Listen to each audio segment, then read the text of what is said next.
हरि हरि जय राम कृष्ण हरि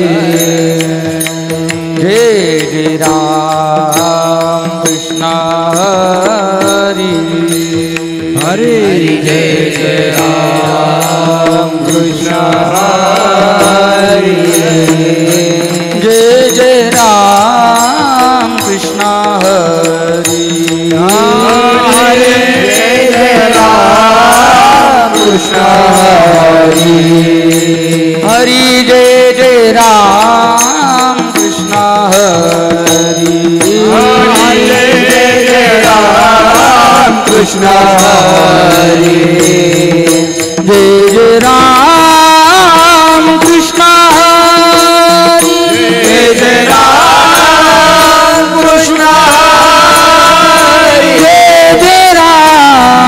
कृष्ण जय राम कृष्ण जय राम कृष्ण जय राम कृष्ण जय राम कृष्ण हरे हरे हरे जय राम कृष्ण हरे जय राम कृष्ण हरे जय राम कृष्ण हरे जय राम कृष्ण हरि जय राम कृष्ण हरि जय राम कृष्ण जय राम हरि जय राम कृष्ण हरि जय राम कृष्ण हरे हरि जय राम राम जय राम कृष्ण हरि जय राम कृष्ण हरि जय राम कृष्ण हरि जय राम कृष्ण हरि जय राम कृष्ण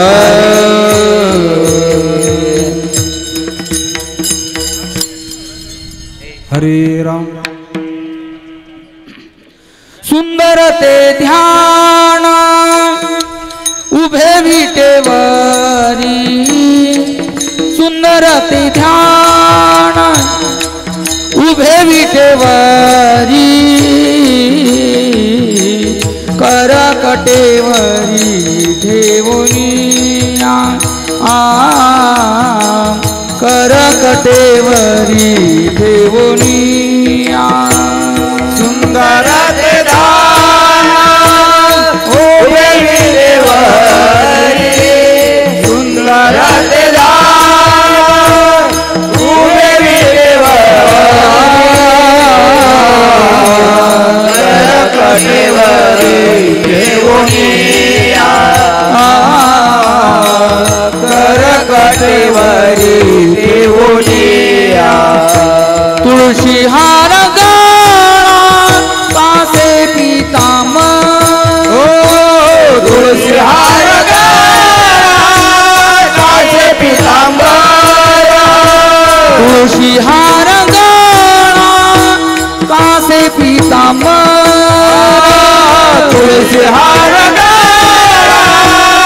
पासे पीतांबर तुळशी हार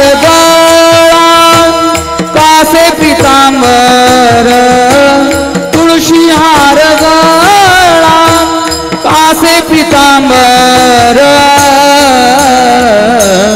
आवडे निरंतर हेची ध्यान आवडे निरंतर हेची ध्यान तुळशी हार गळा कासे पीतांबर तुळशी हार गळा कासे पीतांबर आवडे निरंतर हेची ध्यान आवडे निरंतर हेची ध्यान मकर कुंडले तळपती श्रवणी मकर कुंडले तळपती श्रवणी श्रवणी कंठी कौस्तुभमणी विराजित विराजित कंठी कौस्तुभमणी विराजित मकर कुंडले तळपती श्रवणी मकर कुंडले तळपती श्रवणी कंठी कौस्तुभमणी विराजित कौस्तुभाने विराजित तुळशी हार गळा कासे पितांबर तुळशी हार गळा कासे पितांबर तुळशी हार गळा कासे पितांबर तुळशी हार गळा कासे पितांबर तुळशी हार गळा कासे पितांबर तुळशी हार गळा कासे पितांबर पितांबर आवडे निरंतर हेची ध्यान आवडे निरंतर हेची ध्यान तुळशी हार गळा कासे पितांबर तुळशी हार गळा कासे पितांबर आवडे निरंतर हेची ध्यान आवडे निरंतर हेची ध्यान तुका म्हणी माझे हेची सर्व सुख तुका म्हणी माझे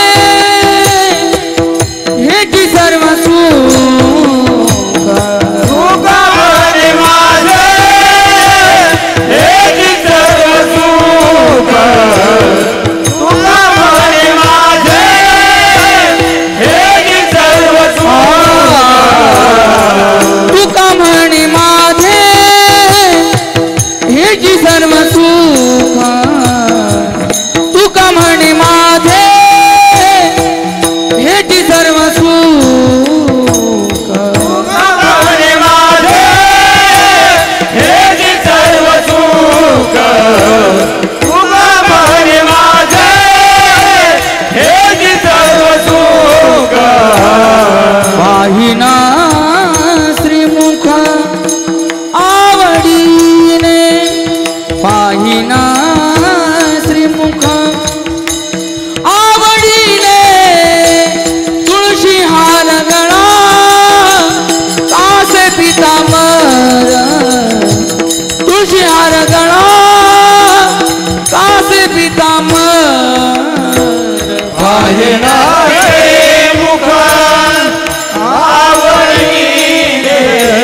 पाहिना मुख आवडीने तुळशी हार गळा कासे पितांबर तुळशी हार गळा कासे पितांबर आवडे निरंतर हेची ध्यान आवडे निरंतर हेची ध्यान तुळशी हार गळा कासे पितांबर तुळशी हार गळा कासे पितांबर आवडे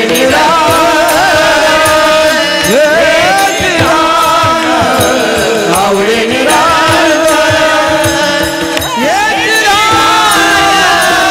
तुळशी हार गळा कासे पितांबर तुळशी हार गळा कासे पितांबर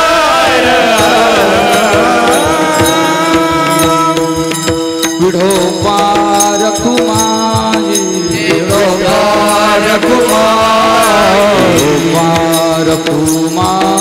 विढोबा विढोबा रखुमाई विढोबा रखुमाई विढोबा रखुमाई विढोबा रखुमाई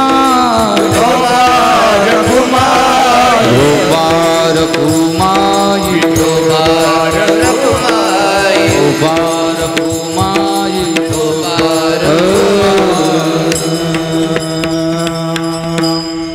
सदा माझे डोळे जडो तुझी मूर्ती जडो तुझी मूर्ती रुक्माईच्या पती सोयरिया रुक्माईच्या पती सोयरिया